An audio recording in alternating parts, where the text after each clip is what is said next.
In the year 536, the sun came up, but daylight looked like permanent fog. Imagine waking up one morning and the sun is there in the sky, but it's dim, bluish, weak, like looking at it through thick smoke. At noon, when the sun should be brightest, you can stare directly at it without hurting your eyes. You look down and realize you're casting no shadow. None. And this doesn't last a day or a week. It lasts for 18 months. Across the Mediterranean, across Europe, across Asia, people look up at the same dying sun and wonder if the world is ending. Crops fail. Harvests rot in the fields. Summer never comes. Snow falls in August in China. In Ireland, the chronicles record simply failure of bread. In Italy, a scholar writes that they're experiencing a winter without storms, a spring without mildness, and a summer without heat. And nobody knows why. The historian Michael McCormick, analyzing everything we know about human history, made a striking claim. 536 AD was the beginning of one of the worst periods to be alive, if not the worst year. Not 1347 when the Black Death arrived, not 1918 with the Spanish flu, not any year of the world wars. 536, a year most people have never heard of, was potentially the worst time to be human on this planet. For 1,500 years, what happened in 536 remained a mystery. Ancient writers described it but couldn't explain it.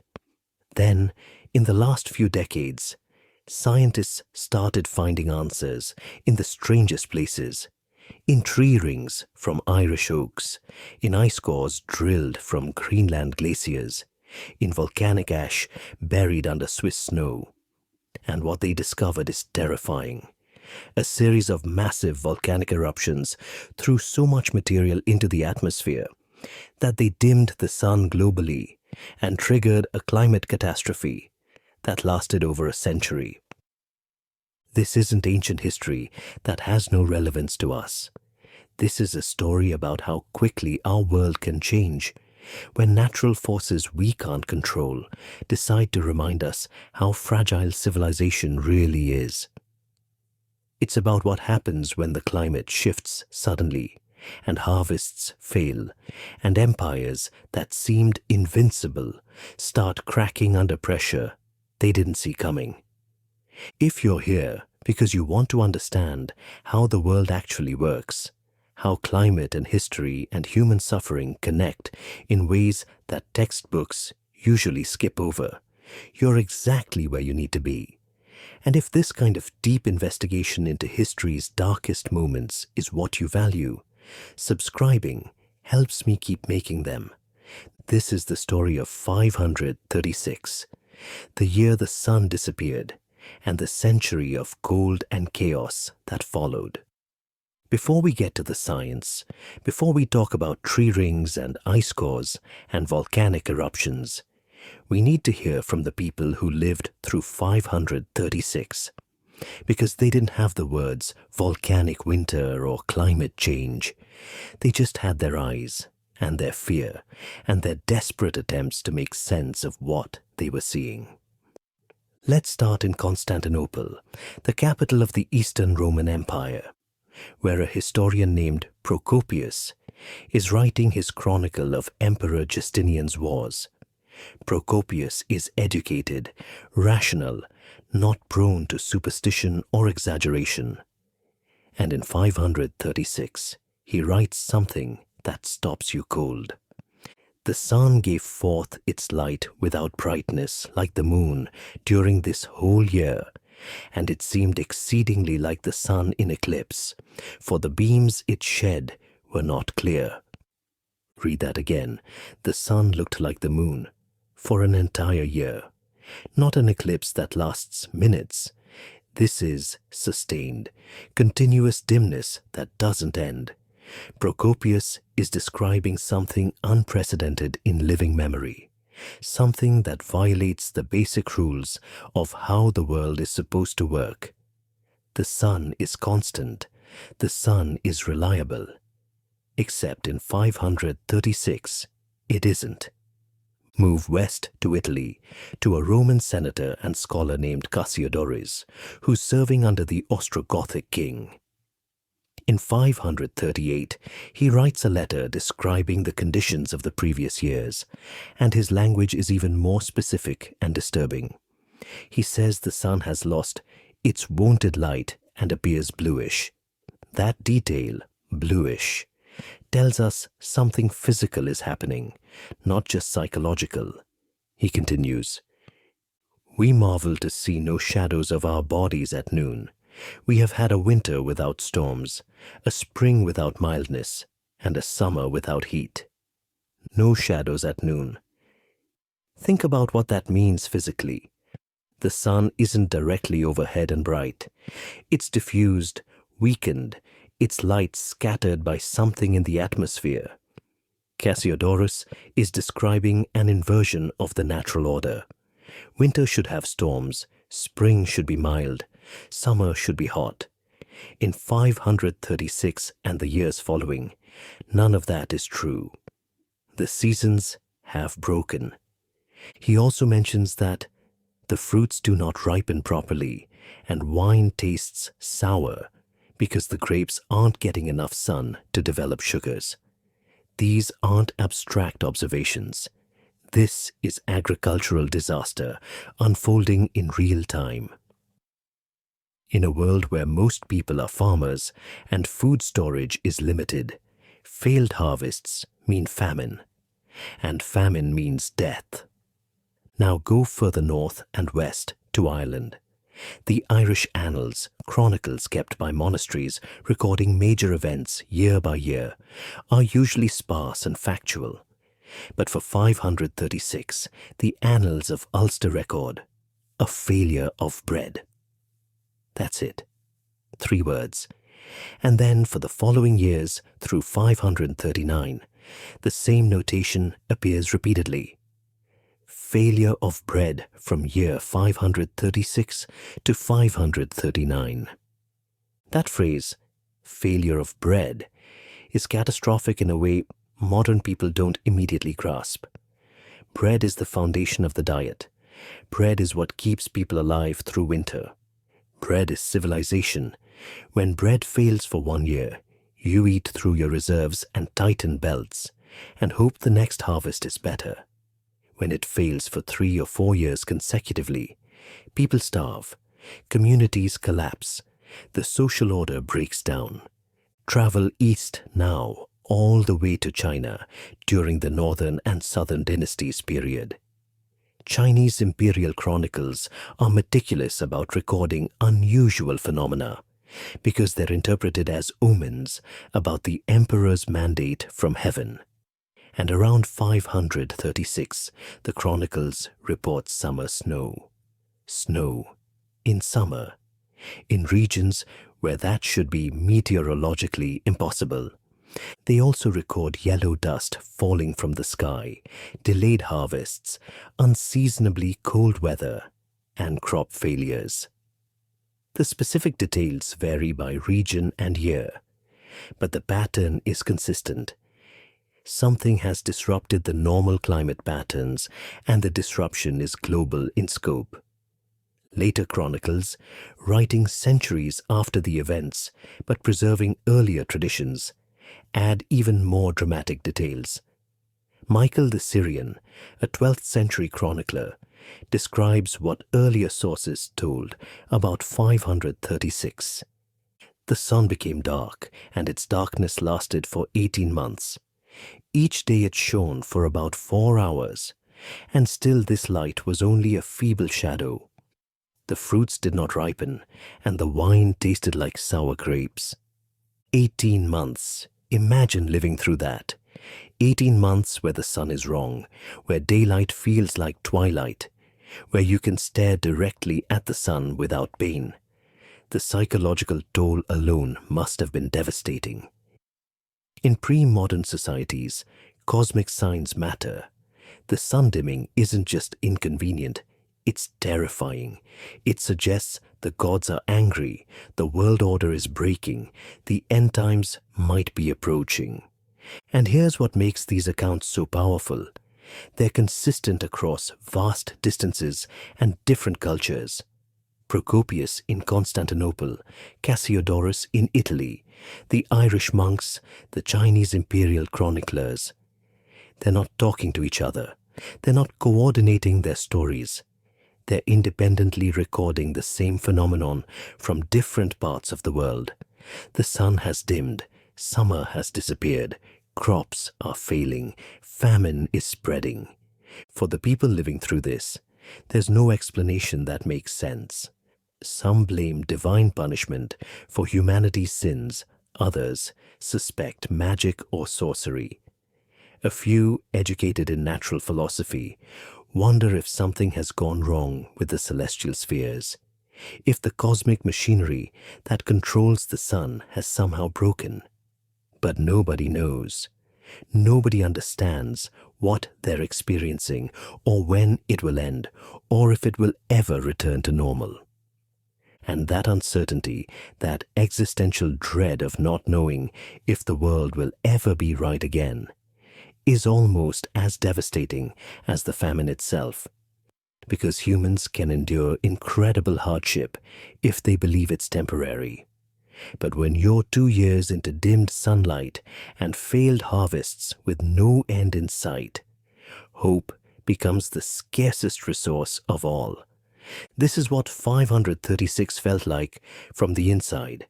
A slow-motion apocalypse that nobody could explain and nobody could stop.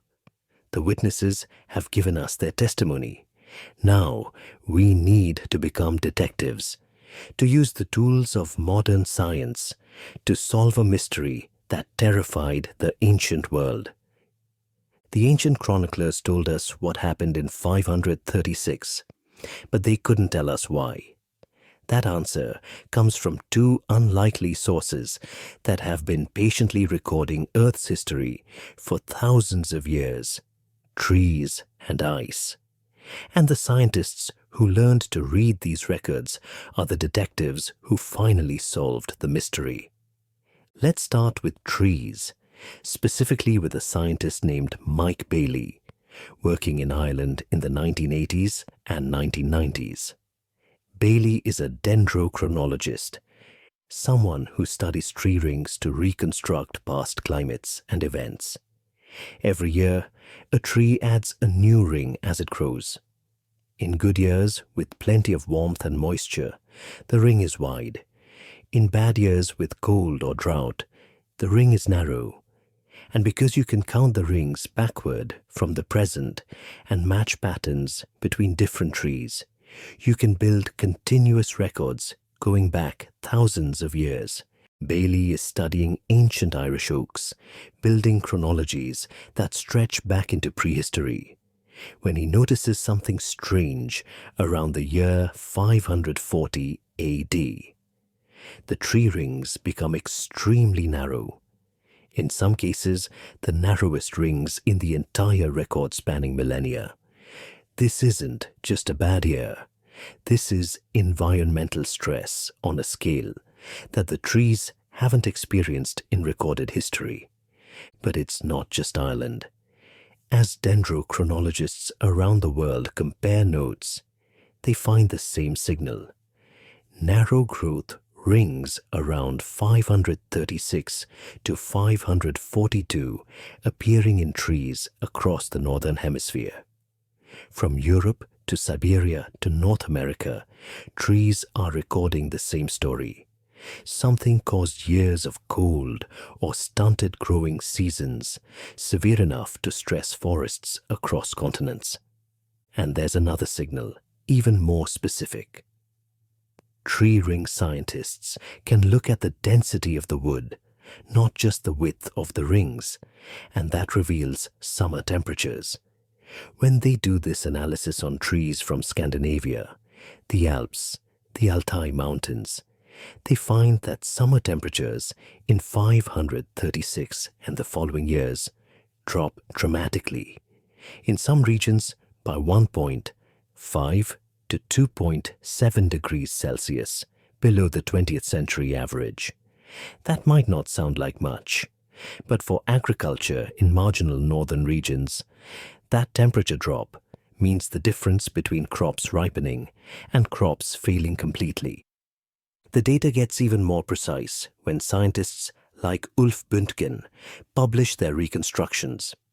Bündgen's team analyzes tree rings from multiple locations across Eurasia and finds that the 530s and 540s represent the coldest decade in the last 2,300 years. Not one of the coldest, the coldest. The temperature drop is sharp, sudden, and synchronized across the northern hemisphere, which means the cause has to be something global in scale, not local weather patterns. So trees tell us when and how severe, but they don't tell us why.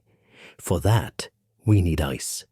Greenland and Antarctica have ice sheets that are millions of years old, formed from snow that fell and compressed into ice layer by layer, year by year. When scientists drill cores out of these ice sheets, they're pulling up a frozen archive of Earth's atmosphere. Every year's snowfall is preserved as a distinct layer, and trapped in that ice are bubbles of ancient air, particles of dust, and crucially, chemical signatures from volcanic eruptions. When a volcano erupts explosively, it blasts sulfur dioxide high into the stratosphere, the upper layer of the atmosphere above where weather happens. That sulfur dioxide converts into sulfate aerosols, tiny particles that spread globally and eventually settle out. Some of them land on glaciers and get incorporated into the ice, leaving a chemical signature that scientists can detect thousands of years later. In the early 2000s, researchers analyzing Greenland ice cores notice massive sulfate spikes, indicators of volcanic eruptions, dated to precisely 536 and again to 540. These aren't small signals. These are huge eruptions, the kind that inject enormous volumes of material into the stratosphere and affect global climate. A team led by Michael Siegel publishes a comprehensive study in 2015 mapping volcanic eruptions over the last 2,500 years using ice cores from both Greenland and Antarctica. Their data confirms it. There's a major eruption in 535 or early 536, another in 539 or 540, and possibly a third around 547. This is a cluster, multiple massive eruptions within a few years of each other, each one throwing more sulfur and ash into the stratosphere before the atmosphere has recovered from the previous one. Now connect the dots. The tree rings show sudden, severe cooling starting in 536 and lasting through the 540s.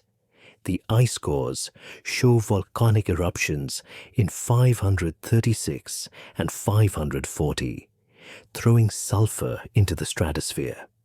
The historical accounts describe a dimmed sun and failed harvests starting in 536. And suddenly, the mystery isn't a mystery anymore. It's a volcanic winter.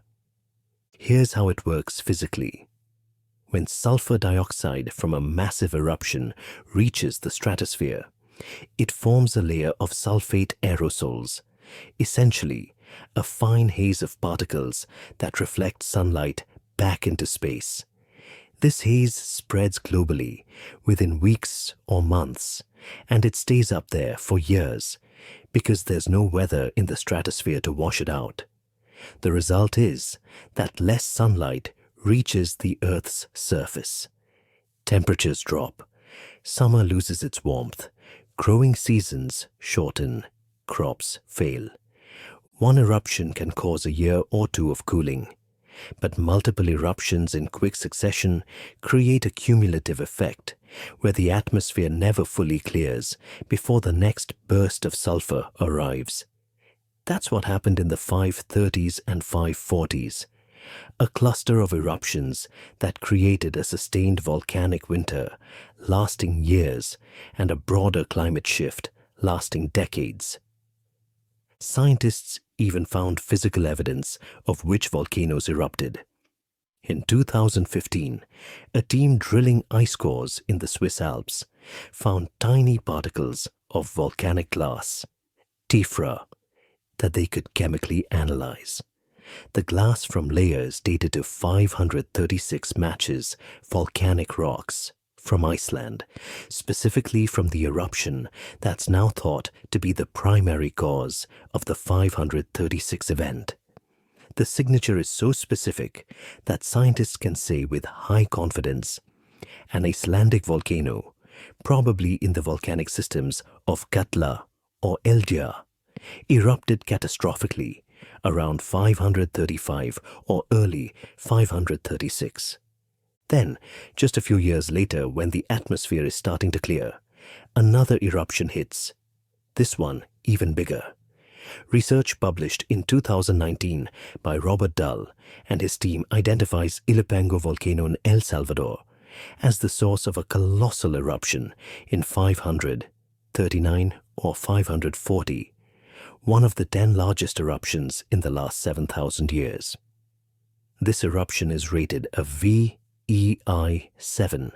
on the Volcanic Explosivity Index, the second highest category, capable of ejecting hundreds of cubic kilometers of material and affecting global climate for years. So now we have the complete picture. Around 536, an Icelandic volcano explodes and throws sulfur into the stratosphere, creating the dimmed sun that Procopius and Cassiodorus describe. The atmosphere is just starting to recover when Ilopango erupts in Central America in 540, hitting the climate with a second massive pulse of sulfur. And possibly a third eruption in the late 540s keeps the cooling going even longer. The trees recorded it in their rings. The ice cores captured the chemical signatures. And the people who lived through it left written testimony that we can now finally explain. The mystery that terrified the ancient world has been solved by scientists reading messages written in wood and ice, messages that waited 1,500 years to be decoded. But understanding what happened doesn't make it less catastrophic. Now, we need to follow those failed harvests and cold summers forward and see what they did to the people trying to survive them. Because the climate shock of 536 was just the beginning of something much worse. Chapter 3. The volcanoes that dimmed the world 6 to 7 minutes. Let's talk about what actually happened, the physical events that triggered everything. Because volcanic eruptions are familiar to us from news footage and disaster movies. But what happened in 536 and 540 was different in scale and impact from almost any eruption in recorded history. Start with the Iceland event in 536. We don't know the exact volcano. Iceland has dozens of volcanic systems, and some of them have erupted repeatedly over the centuries, making it hard to pinpoint which one was responsible 1,500 years ago. But the evidence from the Swiss ice cores and the geochemical analysis points to the Icelandic volcanic zone, and the likely candidates are either in the Katla system or possibly related to what would later become the Eldja fissure eruption. What makes this eruption so devastating isn't just its size. It's the location and the type. When a volcano in the far north erupts, especially one erupting through ice and producing explosive interactions between magma and water, it can create particularly fine ash and aerosols that spread efficiently through the atmosphere. the sulfur dioxide gets blasted into the stratosphere, and from there, atmospheric circulation carries it around the northern hemisphere and eventually globally. The eruption itself would have been spectacular in the worst possible way. Imagine a column of ash and gas shooting tens of kilometers into the sky, lightning flashing through the ash cloud, pyroclastic flows racing down the flanks, and a darkness spreading across the North Atlantic as ash blocks out the sun for hundreds of kilometers. But the immediate destruction around the volcano is almost irrelevant to the global story. What matters is the sulfur reaching the stratosphere and forming that persistent haze that will dim the sun for months or years. And then, before the atmosphere can fully recover, it happens again. Around 539 or 540, Ilopango volcano, in what's now El Salvador, explodes in one of the largest eruptions of the last several millennia. This is the eruption that geologists call the Tierra Blanca, Joven, or TBJ eruption, young white earth. Named after the distinctive layer of white pumice it deposited across Central America. Ilopango is a VI7 eruption, which means it's in the second highest category of explosive eruptions. To put that in perspective, the famous eruption of Krakatoa in 1883 was a VE mix. Mount Pinatubo in 1991, the largest eruption most people alive today remember, was also a VE Eta 6. Ilopango was 10 times more powerful, ejecting hundreds of cubic kilometers of rock, pumice and ash, and injecting massive amounts of sulfur dioxide into the stratosphere. The eruption devastated the region immediately around it. Archaeological evidence suggests that Maya settlements within a 40-kilometer radius were buried under meters of pumice and abandoned. The eruption may have displaced tens of thousands of people, destroyed entire ecosystems, and reshaped the political geography of Mesoamerica. But again, for our story, the local devastation is just the prologue.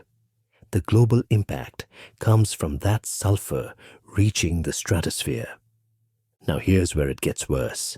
Volcanic winter from a single eruption typically lasts 2 to 3 years. The sulfate aerosols gradually settle out, the stratosphere clears, and temperatures return to normal.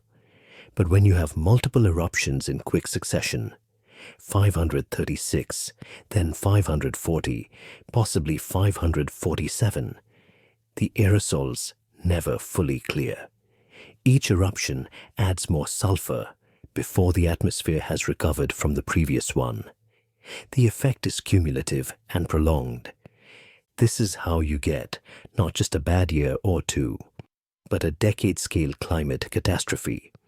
The 536 eruption drops temperatures. Crops fail in 536 and 537. The atmosphere starts clearing in 538 and 539, and maybe some regions see slightly better harvests. Then Ilopango erupts in 540. Temperatures drop again, and the cycle of failed harvests and famine continues. Possibly another eruption in 547 extends the crisis even further. Climate scientists now call this the Late Antique Little Ice Age, a period from approximately 536 to 660 AD, when temperatures across the northern hemisphere were consistently cooler than the preceding and following centuries. The initial volcanic shocks of 536 and 540 triggered the cooling, and then feedback mechanisms, increased sea ice, changes in ocean circulation, possibly reduced solar activity, kept temperatures depressed for over a century. Let's be clear about what volcanic winter means in practice. It's not that everything freezes solid, We're talking about a drop of 1.5 to 2.7 degrees Celsius in summer temperatures in many regions. That sounds small, but growing seasons are extraordinarily sensitive to temperature. Crops that need a certain number of warm days to ripen just don't ripen. Harvests that are usually abundant are reduced by half or more. Regions where agriculture is marginal become agriculturally impossible. And this affects different parts of the world differently. Mediterranean regions with longer growing seasons and more resilient crops might suffer reduced yields but still produce food. Northern and high-altitude regions, Scandinavia, the Alps, Britain, northern China, get hit much harder because they're already close to the temperature threshold for successful agriculture. A 2-degree drop in summer temperatures in those regions means widespread crop failure. The other effect is precipitation changes. Volcanic eruptions affect global weather patterns, altering monsoons and rain distribution. Some regions experience drought, which is devastating when you're trying to grow crops. Other regions might see excessive rain or cold precipitation at the wrong times, which is equally bad for agriculture. So you have this 1-2 punch of less sunlight, plus altered weather patterns, plus multiple eruptions compounding each other. And the result is a global agricultural crisis that lasts not for 1 or 2 seasons, but for years, extending into decades of suppressed temperatures and unreliable harvests. The volcanoes didn't care about human civilization. They didn't target Rome or China or the Maya. They just did what volcanoes do. They erupted with explosive force, ejecting material into the stratosphere, and the atmospheric chemistry and physics did the rest. But for the billions of people alive in the 6th century, trying to farm with pre-modern technology, with limited food storage and no global trade to smooth out regional failures, these eruptions were effectively apocalyptic. The sun dimmed because the sky was full of sulfate aerosols reflecting light back into space. Summer disappeared because the energy budget of the planet shifted. Crops failed because plants need warmth and light. And people starved because in the ancient world, when harvests fail for years at a time, there's no backup plan. The witnesses described the effects: the dim sun, the failed crops, the famine. The trees and ice recorded the cooling and the volcanic signatures. And now we understand the mechanism: massive eruptions in Iceland and Central America, hitting within a few years of each other. What we need to do next is follow the consequences, because climate disasters don't just make people uncomfortable. They collapse societies, trigger migrations, enable plagues, and change the course of history. Now let's follow the cold and the dimmed sun forward and watch what happens when harvests fail repeatedly across the world. Because understanding that volcanoes caused cooling is one thing. Understanding what that cooling did to human beings is another. We'll start in the place where we have the most direct written testimony, the Mediterranean world of the late Roman Empire and the Gothic kingdoms that had replaced Roman authority in the West. Cassiodorus, writing from Italy in the late 530s, doesn't just describe the dim sun. He describes the agricultural consequences in detail. The fruits do not ripen properly, he says. Grapes fail to develop sweetness, so the wine tastes like sour grapes. It's acidic, unpalatable, unsellable. Orchards produce small, hard fruit. Grain harvests are reduced because wheat and barley need warmth to fill out properly. When Cassiodorus writes about a summer without heat, he's describing the death of the Mediterranean agricultural system. And this matters immensely because the late Roman economy, even in its fragmented post-imperial form, still depends on agricultural surplus. Cities need food imports. Armies need grain to function. Tax collection depends on farmers producing enough to pay their obligations. When harvests fail, everything fails. The economic system, the tax base, the ability to maintain armies and infrastructure. We see hints of the crisis in administrative records and letters. Grain prices spike. Regional famines are mentioned. There are references to food shortages forcing population movements. Italy, which was already devastated by decades of warfare between the Ostrogoths and the Eastern Roman Empire, gets hit by failed harvests at exactly the wrong moment when recovery is desperately needed. Move north to Ireland, where the annals give us that stark, repeated phrase, failure of bread from 536 to 539. Ireland in the 6th century is rural, organized around small kingdoms and monasteries, with an economy based on cattle and grain. When the annals record failure of bread, they're recording mass starvation, not mild food shortage, failure. Bread is the staff of life, and when it fails for 3 or 4 consecutive years, people die in large numbers. Irish society in this period is also experiencing political upheaval, with wars between kingdoms and the spread of Christianity transforming the social order. Add famine on top of that instability, and you get acceleration of collapse. Populations decline, settlements are abandoned, political structures weaken. Archaeological evidence from Ireland shows disruption in the mid-6th century that aligns perfectly with the climate crisis. Cross the English Channel to Britain, which is in the middle of what later historians will call the Dark Ages, the period after Roman withdrawal, when Romano-British kingdoms are being conquered and displaced by Anglo-Saxon invaders from the continent. Tree rings from British oaks show the same severe growth restriction in the late 530s and early 540s. Chronicles, though sparse for this period, hint at plague and famine and major disruptions.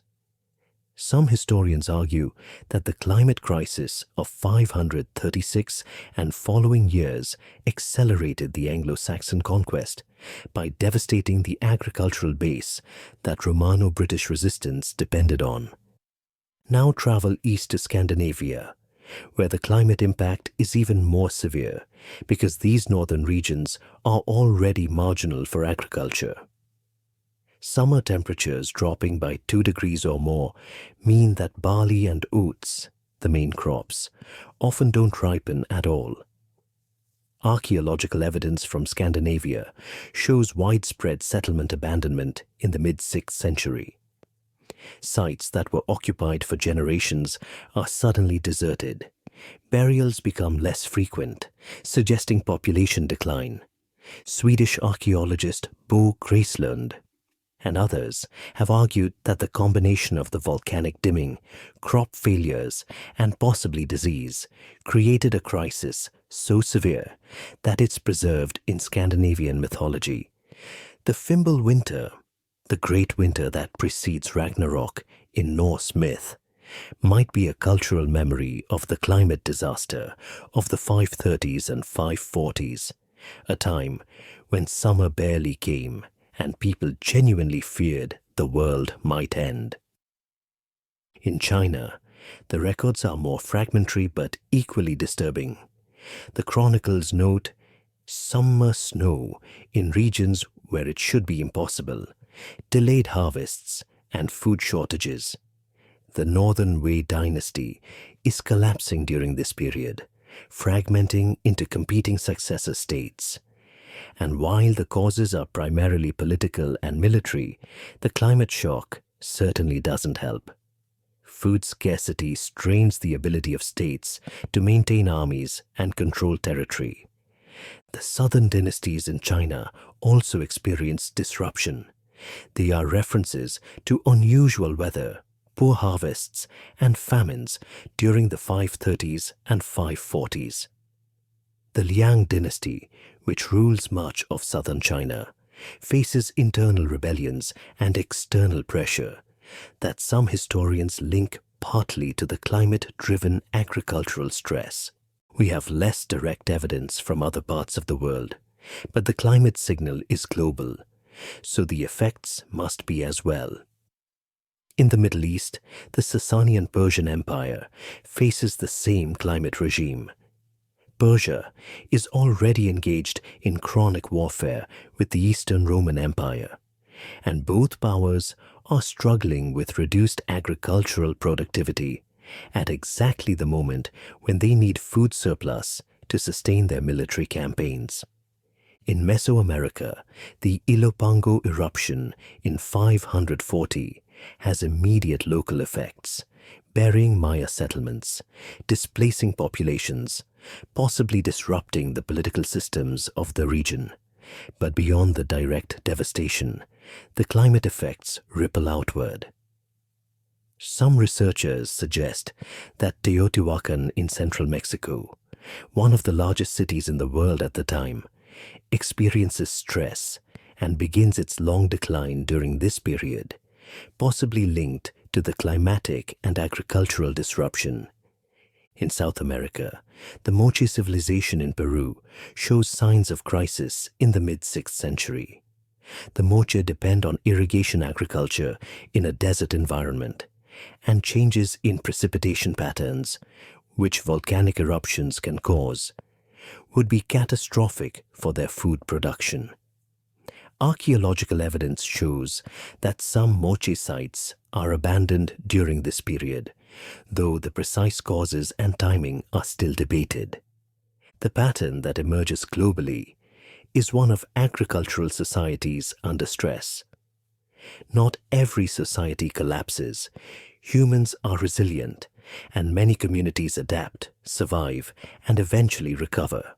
But the climate shock hits at different levels of severity depending on geography, existing political stability, and social resilience. In marginal regions where agriculture is already difficult, the cooling means abandonment and migration. In more productive regions, it means reduced yields, food scarcity, economic stress, and social tension. In regions already unstable from war or political fragmentation, it can be the additional pressure that triggers collapse. And here's the cruel reality of pre-modern food systems. There's no global trade to smooth out regional failures. If your region's harvest fails, you can't just import grain from somewhere else because transportation is expensive, slow, and limited in capacity. Most communities depend on their own local production and maybe trade with neighboring regions. When entire continental-scale regions experience simultaneous harvest failures, because the volcanic dimming is affecting the whole hemisphere, there's nowhere to get relief. Food storage helps, but only for so long. A good harvest in a previous year might carry you through one bad year. But when you're 3 or 4 years into repeated failures, the stores are gone, the seed grain for planting is gone, livestock have been slaughtered for food, and you're into genuine crisis. And then, as if the climate shock and famine aren't enough, something else arrives that will compound the catastrophe beyond anything we've discussed so far. Because in 541, just 5 years into the cooling crisis, a ship arrives in Egypt carrying infected rats. And those rats are carrying fleas. And those fleas are carrying a disease that will kill tens of millions of people and devastate the Eastern Roman Empire just when it can least afford it. The plague is coming, the plague of Justinian, the first historically documented pandemic of bubonic plague, the disease that may have killed a third or more of the population of the Eastern Roman Empire in its initial waves. And it arrives in 541, just 5 years into the climate catastrophe. hitting a population that's already weakened by famine and stress. Let's set the scene. Emperor Justinian I has been ruling the Eastern Roman Empire from Constantinople since 527. He's ambitious, energetic, and determined to reconquer the western provinces that fell to Germanic kingdoms in the previous century. Through the 530s, his general Belisarius leads campaigns that recapture North Africa from the Vandals and make progress in Italy against the Ostrogoths. Justinian is building churches, reforming laws, and reconstructing the empire. He wants to be remembered as the emperor who restored Rome's glory. And then 536 happens. The sun dims, harvests fail. The tax base weakens because farmers produce less and have less to pay. The armies in Italy and Africa need supplies, but those supplies become more expensive and harder to source. The climate shock doesn't stop Justinian's wars, but it makes everything harder and more expensive. Procopius, who's writing his history of Justinian's wars, records the dim sun, but doesn't initially connect it to broader disaster. But by the late 530s and early 540s, as the cooling continues and harvests remain poor, the strain is showing. The reconquest of Italy bogs down into a grinding war of attrition. Constantinople and other cities face food supply problems. The empire is stressed, but managing. Then, in 541, plague arrives in Egypt, probably through trade routes from Central or East Africa, where the disease is endemic in rodent populations. The bacterium Yersinia pestis, carried by fleas on rats, finds its way onto grain ships, traveling from Egypt to Constantinople and other Mediterranean ports. And once it reaches human population centers, it explodes. Procopius describes the plague in Constantinople with horrifying detail. People develop buboes, swollen, painful lymph nodes in the groin, armpits, or neck. Fever follows, then delirium, then death in a matter of days. At the pandemic's peak in Constantinople, he claims 5,000 to 10,000 people are dying per day. Bodies pile up in the streets because there aren't enough people healthy enough to bury them. Towers and fortifications are filled with corpses. Ships are loaded with the dead and towed out to sea to dump the bodies. Even accounting for possible exaggeration, the scale is staggering. Modern estimates, using what we know about plague and trying to reconcile the ancient sources, suggest that the plague of Justinian killed between 25 and 50 million people over its first 2 decades. The Eastern Roman Empire, which might have had a population of 26 to 30 million before the plague, loses a third or more of its people in the initial waves. And the plague doesn't just hit once. It comes in waves throughout the 500s 40s, 500s 50s, and beyond, recurring every decade or so and killing again each time. Populations that are starting to recover get hit again. The demographic and economic consequences are catastrophic and long-lasting. Now here's where the climate disaster and the plague intersect in ways that make each worse. The famine and malnutrition from the volcanic cooling weaken immune systems, making populations more vulnerable to disease. Stressed, malnourished people don't fight off infections as well as healthy people do. The climate shock creates conditions where plague, once it arrives, spreads more easily and kills more effectively. There's also a possible direct connection. Rodent populations might have been affected by the climate disruption. Changes in food availability, habitat stress, movements of rodent vectors of disease. Some researchers speculate that the climate shock could have triggered changes in rodent ecology, that facilitated the plague's emergence from its endemic reservoir areas. This is still debated, but the timing is suggestive. Volcanic cooling starting in 536, continued climate stress through the 540s, and then plague arrival in 541, hitting a weakened population. For Justinian's empire, the combined effect of climate shock and plague is devastating. The tax base collapses as agricultural production drops and population declines. The armies, already strained by continuous warfare and supply problems, lose soldiers to disease and struggle to recruit replacements. The reconquest of Italy, which had been progressing, stalls and turns into a brutal decades-long war that exhausts both sides. Justinian himself reportedly catches the plague but survives, though sources differ on this.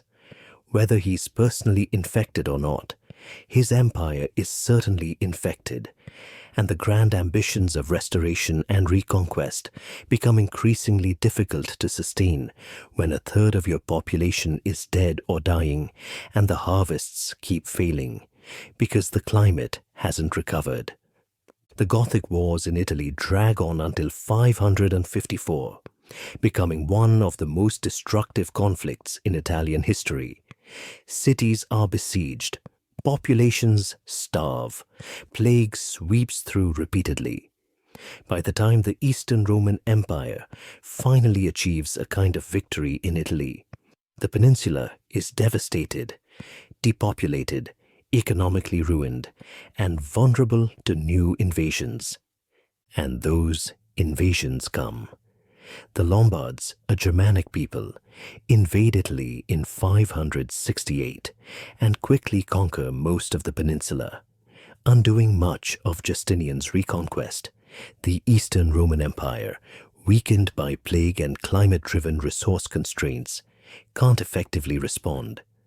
What was supposed to be the restoration of Roman glory becomes instead a Pyrrhic victory that exhausts the empire and leaves it vulnerable. Kyle Harper, in his book, The Fate of Rome, makes a compelling argument that we need to understand the fall of the ancient world not just through politics and military history, but through climate and disease. The volcanic cluster of 536 to 540 and the subsequent cooling, combined with the plague of Justinian, create a double catastrophe that fundamentally weakens late antique societies. Rome doesn't fall because of a single cause. It falls because multiple crises compound each other. The climate shock weakens agriculture and economies. The plague kills massive numbers of people and disrupts social and economic structures. Wars continue despite these pressures, consuming resources and manpower. And the feedback loops between these crises make each worse. Famine weakens resistance to plague. Plague reduces the labor force available for agriculture. Reduced agricultural output means less tax revenue and weaker state capacity. Weaker states struggle to maintain order or defend against invasions. For people living through this, ordinary farmers, city dwellers, soldiers, traders, the experience must have been apocalyptic. The sun dims and doesn't return to normal. Harvests fail year after year. Famine spreads. Then plague arrives and kills your neighbors, your family, maybe you. Wars continue despite all of this, armies marching through your fields, demanding supplies you don't have, burning what little you've managed to grow. Some scholars estimate that the population of the Mediterranean world might have declined by 50% or more between 536 and the end of the 6th century, when you account for the combined effects of climate, plague, and warfare. That's not just statistics. That's villages emptied, cities shrunk to shadows of their former size, knowledge and skills lost because the people who held them died, Infrastructure abandoned because there aren't enough people left to maintain it. The Eastern Roman Empire survives. It continues as the Byzantine Empire for another 9 centuries until 1453. But it never recovers the population, wealth or power it had before 536 and the plague. The vision of a restored Roman Empire encompassing the Mediterranean dies with Justinian, killed not by barbarian warriors, but by volcanoes and bacteria. And this isn't just a Roman story. The climate shock and its consequences affect societies across the world. Now we need to zoom out and look at what's happening globally. Because 536 doesn't just change Rome, it changes everything. The volcanic eruptions of 536 and 540 weren't just bad years that the world recovered from quickly. They triggered something much longer and more significant, a climate phase that scientists now call the Late Antique Little Ice Age, lasting from approximately 536 to 660 AD. This is over a century of cooler temperatures, altered weather patterns, and stress on agricultural societies worldwide. And the consequences reshape civilizations. Ulf Bündgen and his research team, publishing in Nature Geoscience in 2016, put together tree ring records from across Europe and Central Asia to reconstruct this period. What they find is striking. The volcanic shocks of the 500s and 30s and 500s and 40s kick off a sustained cooling that doesn't fully reverse for more than a century. The initial temperature drop is sharp, that 2-degree or more reduction in summer temperatures. But even after the volcanic aerosols settle out of the atmosphere, temperatures don't bounce back to pre-536 levels. Why? Because climate systems have feedback mechanisms. The volcanic cooling increases sea ice extent in the North Atlantic and Arctic. More sea ice means more sunlight reflected back into space instead of absorbed by dark ocean water, which perpetuates the cooling. Ocean circulation patterns might shift, affecting how heat is distributed globally. There's also evidence suggesting that solar activity might have been lower during this period, fewer sunspots, slightly reduced solar output, which would compound the volcanic cooling. The result is a century-scale climate shift that affects different regions in different ways, but generally creates conditions that are challenging for agricultural societies. This isn't constant crisis. There are better years and worse years, periods of partial recovery followed by new setbacks. But the baseline is cooler and less stable than the centuries before or after. Let's look at what this means for different parts of the world, because the Late Antique Little Ice Age is a global phenomenon with regional variations. In Western Europe, the cooling contributes to the transformation we call the Dark Ages. Now, Dark Ages is a problematic term that historians debate because it implies complete collapse when reality is more complicated. But there's no question that Western Europe in the 6th and 7th centuries experiences profound changes. Population decline, reduction in trade and urbanization, loss of literacy and technical skills in some regions, and transformation of political structures. The climate shock doesn't cause all of this. The Roman Empire in the West had already fragmented in the 5th century, and the successor Germanic kingdoms were already restructuring society. But the cooling and the plague compound everything. Agricultural productivity declines. Populations drop. The material culture becomes simpler and more localized. This is the period when many Roman cities shrink or are abandoned, when rural settlements retreat from marginal agricultural lands, when the sophisticated economic networks of the late Roman world break down. In Britain, this is the Age of Arthur, if Arthur existed at all. The late 5th and 6th centuries are poorly documented, leaving room for legendary figures to emerge in later medieval stories. But what's clear is that Romano-British society is under pressure from Anglo-Saxon expansion, and the climate crisis accelerates that pressure. Agricultural collapse in marginal areas forces populations to move or starve. Communities that might have held out longer against invaders are weakened by famine and plague. In Scandinavia, as we mentioned, the crisis is severe enough that it might be preserved in mythology. The archaeological evidence shows major population decline and settlement abandonment. When populations recover in the 7th and 8th centuries, they emerge as the societies that will become the Vikings. But that's getting ahead of our story.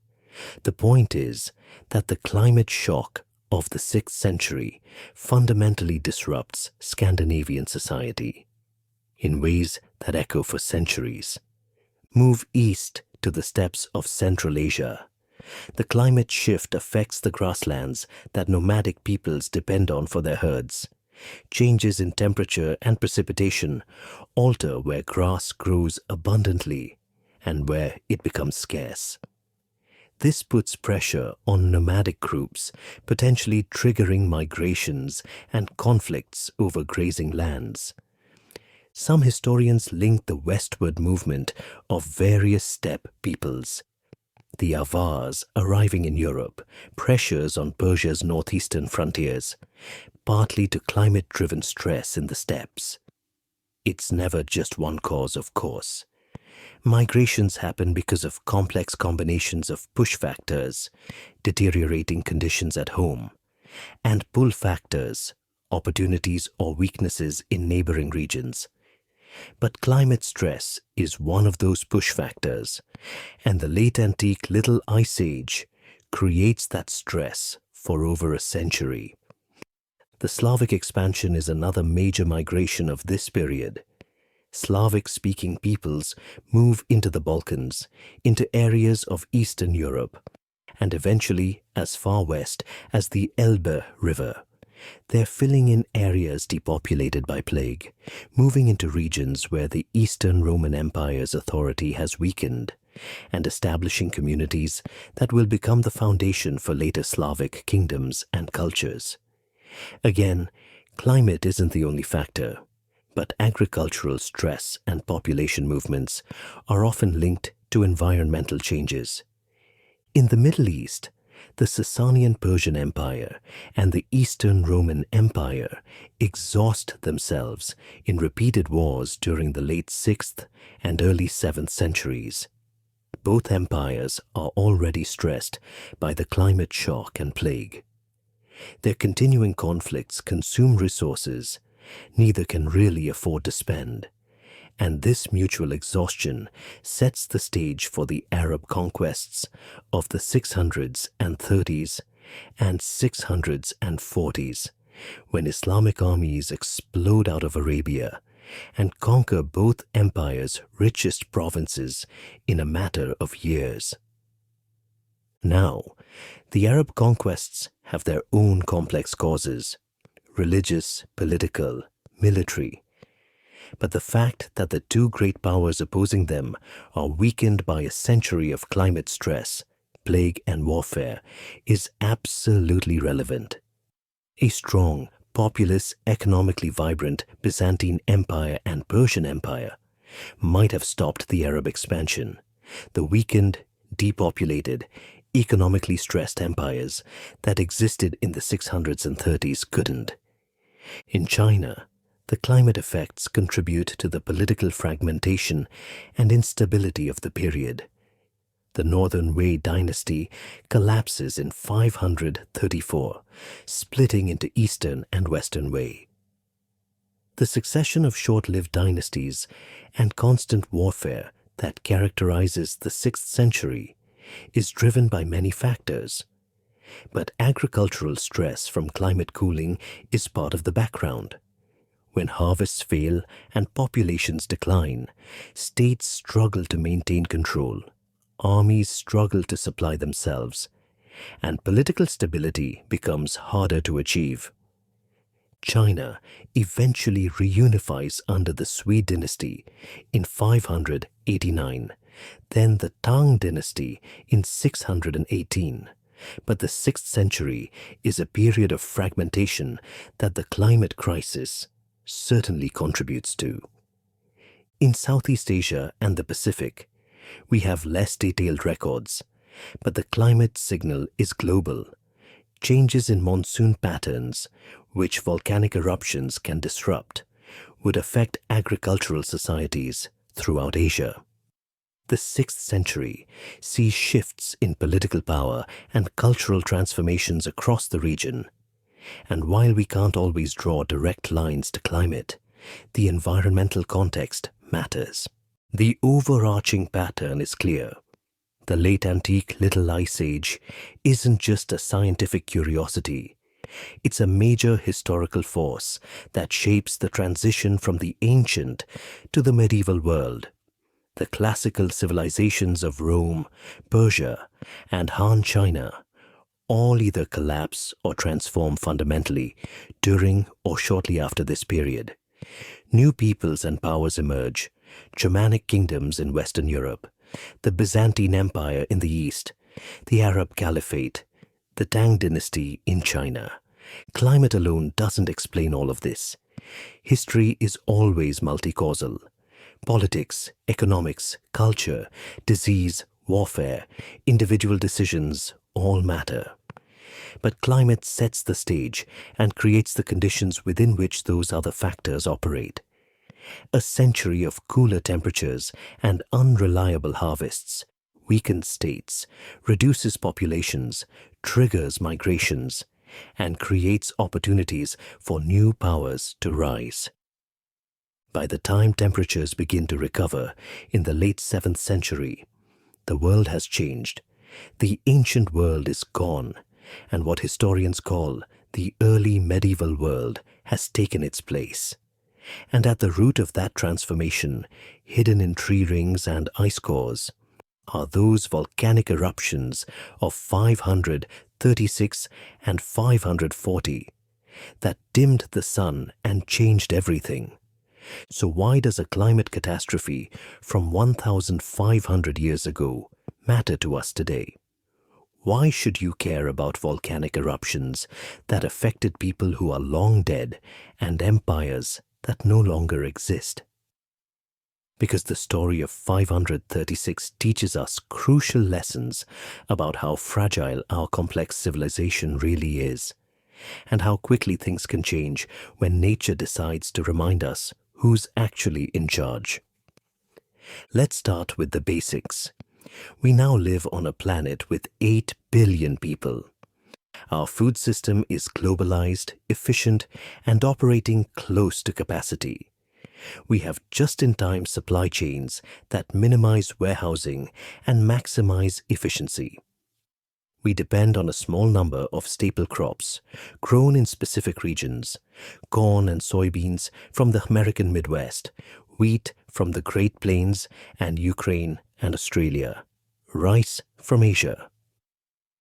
When those regions have good years, the system works beautifully, and food is relatively cheap and abundant. But the system is optimized for normal conditions, not for major disruptions. Now imagine a volcanic eruption cluster, like 536 to 540, happening today. Not one eruption, a series of massive eruptions within a few years of each other, throwing enough sulfur into the stratosphere to drop global temperatures by 2 degrees or more for several years. What happens? Global grain production drops sharply. In regions already at the temperature margins for agriculture, parts of Canada, Northern Europe, the Tibetan Plateau, crops fail completely. In more temperate regions, yields are reduced by a third or half. Rice paddies that need specific temperature ranges produce less. Wheat harvests are smaller because the grain doesn't fill out properly. Corn yields drop. Our food storage can buffer this for a while. Most developed countries maintain strategic grain reserves, but those reserves are measured in months, not years. If you have 3 consecutive years of reduced global harvests because volcanic aerosols keep the planet cooler, the reserves run out. Prices spike. Countries start restricting exports to protect their own populations. Food becomes a geopolitical weapon. And it's not just direct crop failures. Livestock operations need grain for feed. If grain is scarce and expensive, meat production drops. Aquaculture often depends on grain-based feed. The entire food chain is interconnected, and disruption anywhere cascades. We also need to think about the political and social consequences.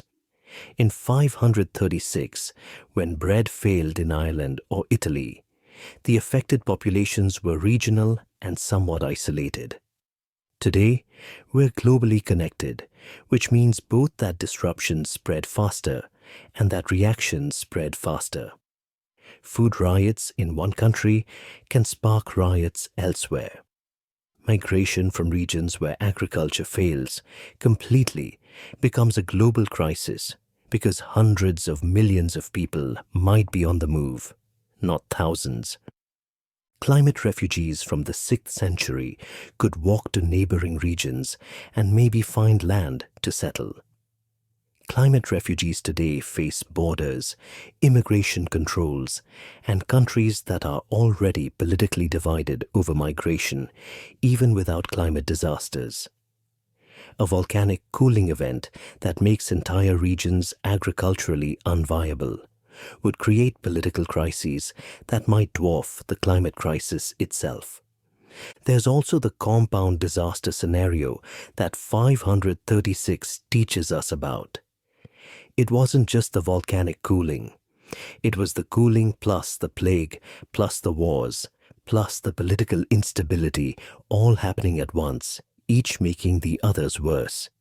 Today, we face our own set of compounding risks: climate change, pandemic disease, political instability, economic interconnection that spreads crises rapidly. A major volcanic cooling event today would happen in a world already stressed by gradual climate warming, by political tensions, by economic inequalities. It would hit populations that include billions living in cities dependent on complex supply chains. We're more technologically advanced than 6th century societies, yes. We understand volcanism and climate and disease in ways they couldn't. But we're also more dependent on systems that assume stability. Now, let's be clear about the probabilities. A volcanic cluster like 536 to 540 is rare, maybe once every few centuries or longer. We haven't experienced anything comparable in the modern era. The largest eruption in recent history, Mount Pinatubo in 1991, caused measurable global cooling of about 0.5 degrees Celsius for a year or two, but nothing like the multi-year, multi-degree cooling of the 6th century. We're not overdue for a super eruption, and the odds of multiple massive eruptions happening in quick succession are low. But low probability isn't zero probability. And the consequences of a low probability, high impact event like a 536 scale volcanic cluster would be civilization threatening in a way that should make us think about resilience and preparation. The good news is that we can see it coming. We have satellites monitoring volcanic activity. We have global sensor networks. We understand the atmospheric chemistry and can model the climate effects. We'd have warning that eruptions were happening and could track the spread of volcanic aerosols in real time.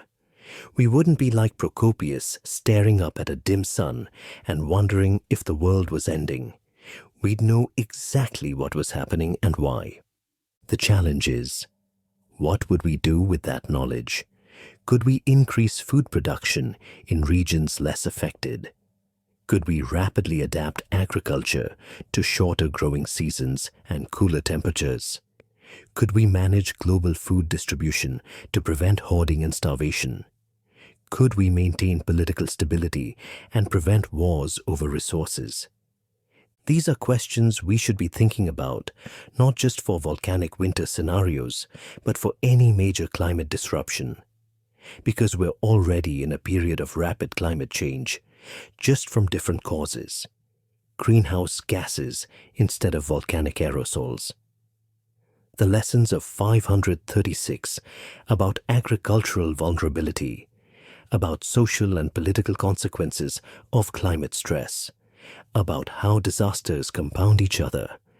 Those lessons apply to any scenario where climate shifts faster than societies can adapt. There's also a historical memory lesson here.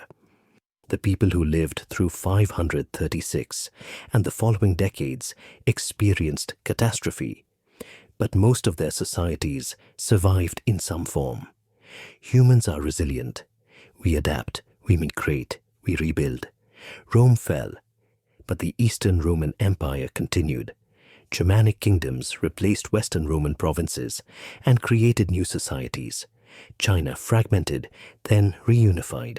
The Islamic world exploded into existence, partly because the old powers were weakened. What 536 teaches isn't that climate disasters mean the end of civilization. It's that they change civilization, sometimes rapidly and violently, in ways that hurt millions of people and reshape history for centuries. And given that we have the knowledge to see these threats coming and the technology to potentially mitigate some of the consequences, we have a responsibility to take the lessons seriously. Studying the late antique Little Ice Age isn't just about understanding the past. It's about understanding our own vulnerabilities and thinking seriously about how to build resilient systems that can handle shocks. Because nature hasn't stopped producing volcanoes, climate hasn't become stable just because we're technologically advanced, and the next major eruption, whenever it comes, will hit a world far more interconnected and far more dependent on agricultural productivity than anything the 6th century knew. In 536, when the sun dimmed and stayed dim, nobody understood why. They had theories, divine punishment, celestial disorders, magic and portents, but no real explanation. They watched their crops fail, buried their dead from famine and plague, and endured a century of colder temperatures without understanding the cause or knowing when it would end. We don't have that excuse anymore. We've read the messages written in tree rings and ice cores. We've identified the volcanoes responsible. We've reconstructed the climate impacts and traced the historical consequences. We know exactly what happened in 536 and why it mattered. The question isn't whether we understand the past. It's whether we're learning from it. Michael McCormick called 536 the worst year to be alive, and he was talking about the beginning of a catastrophe that unfolded over decades and reshaped civilizations. The volcanic eruptions killed millions through famine and created conditions that let plague kill millions more. Empires that seemed permanent weakened and fell. Peoples migrated across continents. The ancient world ended and a new medieval world emerged from the cold and chaos. The people who lived through it were just trying to survive. They didn't ask for volcanoes to erupt or the sun to dim. They were farmers and craftsmen and soldiers and parents, living their lives and getting hit by disasters they couldn't predict or prevent. And most of them endured because humans are remarkably good at surviving even when everything falls apart. But the cost was staggering. Generations lost, knowledge forgotten, prosperity destroyed, suffering beyond measure. We have advantages they didn't. We understand volcanism and climate. We have global communication and monitoring systems. We have the scientific knowledge to model what would happen and potentially prepare for it. But we also have vulnerabilities they didn't. A global population of 8 billion, depending on interconnected systems that assume stability, food chains optimized for efficiency rather than resilience, and political divisions that make coordinated responses difficult. The story of 536 isn't just history. It's a warning written in the language of climate science and preserved in the growth rings of ancient trees. It tells us that our world can change faster than we think, that the systems we depend on are more fragile than they appear, and that nature doesn't care about our plans or our politics or our assumptions about how things should work. But it also tells us that humans survive, that we rebuild, that we adapt even to catastrophic change. The people of the 6th century endured a century of cold and chaos, and their descendants created the medieval world that came after. We're those descendants, and if we're smart enough to learn from what happened to them, maybe we can build systems resilient enough to handle whatever the next major climate shock brings. If this deep dive into one of history's forgotten catastrophes helped you understand how climate and civilization interact, how quickly things can change, and why studying these moments matters for our own future, I'd really appreciate if you subscribed. There are more stories like this, more disasters we've forgotten, more lessons we need to learn, more moments where nature reminded humanity that we're not as in control as we like to think. Thank you for being here. Thank you for listening to the story of the people who lived through the year the sun disappeared. Their suffering brought us knowledge. The question is whether we're wise enough to use it. See you in the next one.